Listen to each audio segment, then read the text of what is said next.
Seorang anak geng sangat suka gadis ini. Untuk menyatakan cinta itu, bahkan dia menato namanya di lengan. Dia memukul kakaknya. Meskipun dipukul, dia juga tanpa suara.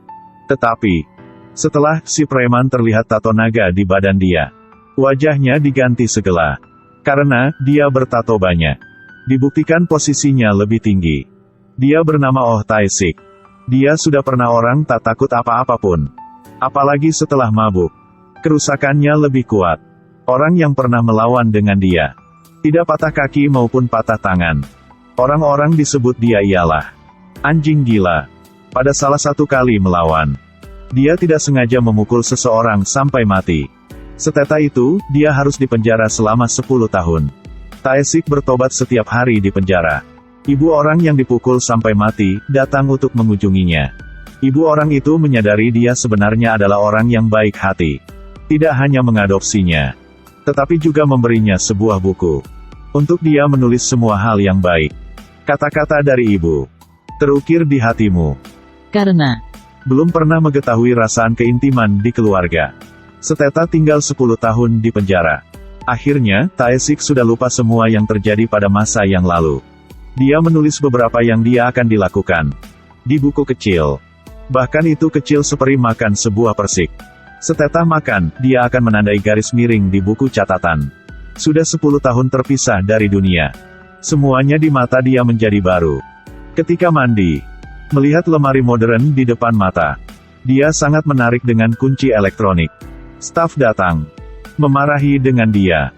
Saat staf sedang melipat handuk, mendengar suara Tae-sik masih berkicau di sana. Dia marah lagi. Ketika melihat tato di badan dia, staf itu takut sampai cegukan. Beres mandi, dia ketemu dengan mantan temannya, Changmu dan Yangki. Sejak dia masuk penjara, si Park pernah dipatah kaki oleh Tae-sik dan Cho Pan-soo, seorang pedagang pada saat itu.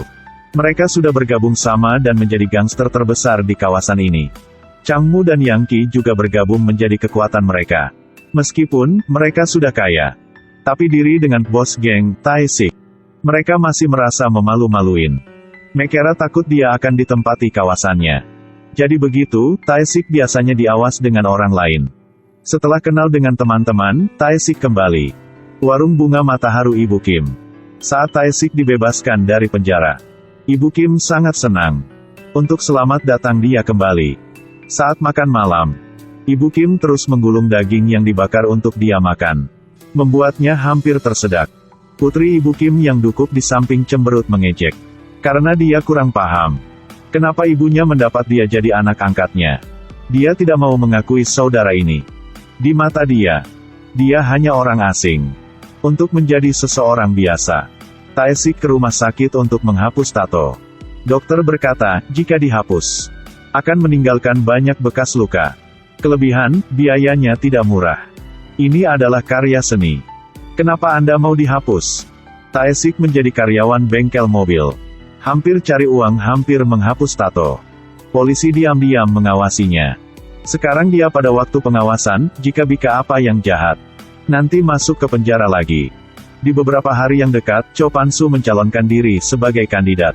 Dia berjanji nanti akan memperbaiki kawasan pasar untuk semua orang. Pedagang-pedagang di sini percaya dia.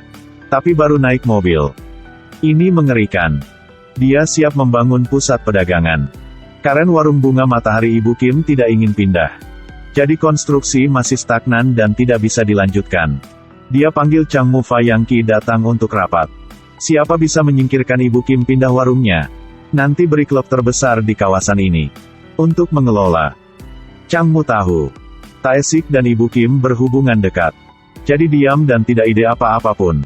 Ketika Yangki dengar Cho Pan-soo berkata, matanya lep cerah. Dia dan bawahan datang ke warung bunga Matahari. Kelompok gangster mengemudi mobil sampai ke warung bunga Matahari. Masuk warung mulai memusahkan barangan di dalamnya. Tae-sik sedang makan, melihat ini, segera berdiri untuk menghentikan mereka. Saat ini, Yangki membuka tirai dan masuk. Kelihatan mantan bos berada di sini. Dia takut banget. Tae-sik melompat. Ambil kerahnya. Keluar. Ini warung ibu saya. Yangki berlari ke Changmu. Lalu dia sudah mengerti. Mengapa Changmu tidak bersaing dengannya saat itu? Dia sudah tahu Tae-sik tinggal di sana. Changmu mencurigai Tae-sik telah bergabung dengan gangster Seoul. Kalau Tae-sik mengelola kawasan itu, mereka pasti tak bisa hidup damai. Tapi Tae-sik tidak bikin seperti pirikan mereka. Dia secara bertahap terintegrasi ke dalam keluarga ini. Dia membelikan Ibu Kim sepatu yang baru. Setelah itu, dia memeluk ibu dengan hati. Sekaligus dia membelikan untuk putrinya satu MP4 berkamera. Dia juga mengajar adiknya pengetahuan matematika yang dia pelajari di penjara. Bertahap-tahan. Jarak antara dua orang menjadi mendekati. Mereka ke piknik bersama-sama. Men foto bersama. Dia juga menyanyi untuk kakaknya. Tae-sik berada di sini membuatkan mereka lebih senang. Dan sekaligus, dirinya sudah cari tujuan untuk hidupnya. Setelah itu, dia menulis semua tujuan pada buku kecil. Ujian kelulusan SMA. Menghadiri universitas yang sama dengan putri Ibu Kim. Sesuatu hari, Cho Pan-soo melewati warung bunga matahari. Melihat warungnya berada di sana, dia marah. Si Park berkata, Changmu dan Yang Ki tidak bisa menyingkirkan Ibu Kim. Karena warung ini ada Oh Tae-sik untuk menjaga. Cho Pan-soo dengar dan marah. Dia ialah raja di kawasan ini. Dia mencari Changmu dan Yang Ki. Tidak peduli kedua Anda memakai cara apa.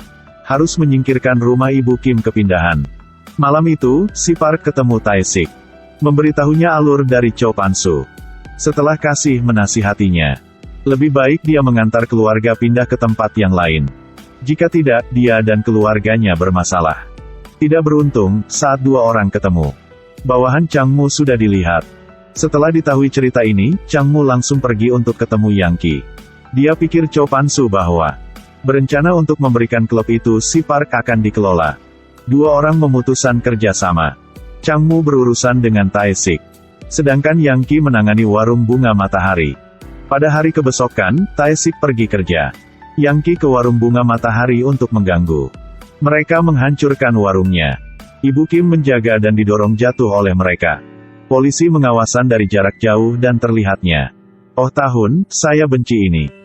Nunggu sebentar lagi. Putri Ibu Kim melihat warungnya dihancur.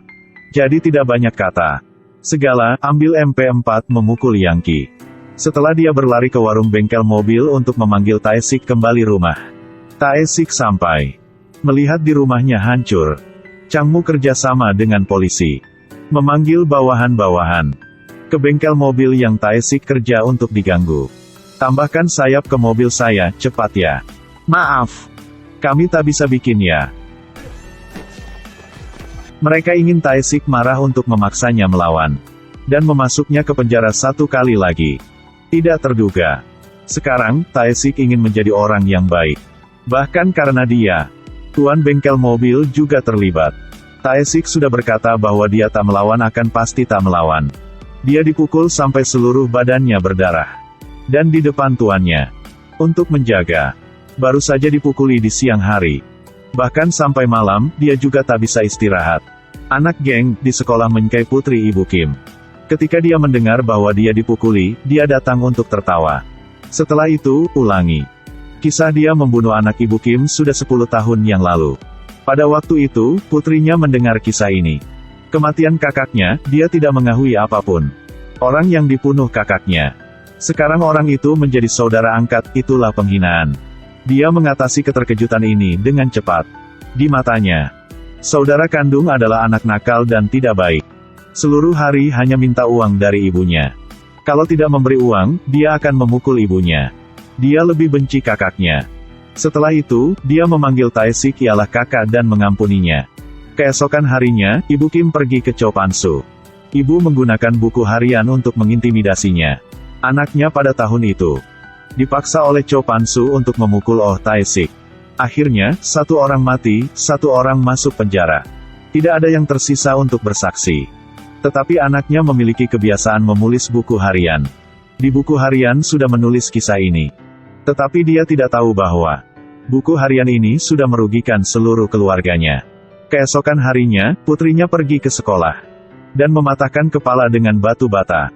Ibu Kim pergi ke rumah sakit, melihat putrinya dalam keadaan koma dan menyalahkan diri. Seorang yang kecil seperti ibu.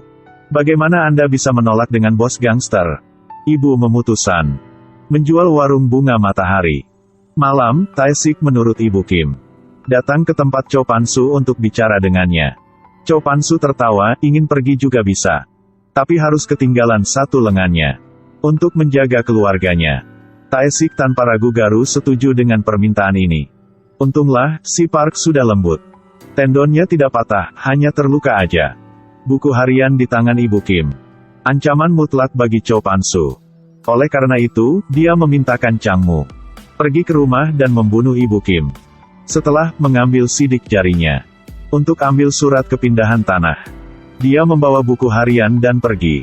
Membuat adegan yang palsu, Ibu Kim membunuh diri. Tae-sik kembali rumah, melihat ibunya sudah meninggal tidak bisa percaya di matanya. Keluarga bahagia sudah hancur. Putri Ibu Kim belum bangun. Setelah beres permakaman, warung bunga matahari juga dihancurkan. Ketika Tae-sik sedang membersihkan barang-barang, terlihat anting-anting Changmu jatuh di lantai. Dia sudah paham, Ibu Kim bukan membunuh diri. Setelah itu, dia pergi ke rumah sakit untuk mengunjungi putri Ibu Kim. Di mimpi, dia memanggil kakaknya, membuatkan hatinya hancur. Akhirnya, dia tidak bisa diam-diam lagi. Dia memasuki ke kawasan Cho Pan-su. Hari ini juga hari mereka mentransfer hak bisnis klub. Tae-sik menuangkan bensin ke pintu dan membakarnya. Setelah memblokir satu-satunya jalan keluar, dia mulai membunuh mereka. Setiap pukulannya mengenai para penyerang. Kemarahannya membuatnya bersuara seperti anjing gila. Tapi dirinya tidak bisa melawan dengan banyak orang. Menurutnya, itu benar-benar penghinaan. Meskipun, dipukulnya banyak kali. Tapi dia tak merasa sakit. Ini seperti perjuangan dari anjing gila. Kekuatan dirinya sepenuhnya dilepaskan. Dia membunuh Changmu dan Yang Qi. Cho Pan-su melihat mesin pembunuh di depannya. Keringatnya keluar seperti mandi. Akhirnya dia terpojok. Dan dibunuh oleh Oh Tae-sik. Tae-sik diri antara laut api. Akhirnya, dia sudah membalas dendam untuk keluarga yang dicintainya. Orang-orang dikatakan bahwa memutar kepala adalah pantai. Tapi sebenarnya, sebagai seorang gangster, siapapun tak ingin jadi gitu. Nanti, putri Ibu Kim masuk universitas. Tetapi dibutuhnya selalu membawa buku kecil. Dia belajar dari Tae-sik. Menulis di buku apa yang dirinya ingin melakukan. Lelaki yang jahat sudah diganti. Satu hati ingin menghadap matahari, tapi mengapa begitu sulit? Buku harian ialah kehidupan. Adalah sisi jahat dari kepribadian manusia, dan juga orang-orang yang kesalahan. Ada semacam tragedi. Sebagai bunga matahari mekar pada malam. Ayo like dan share video itu ya. Nanti ketemu kalian pada video yang terus ya.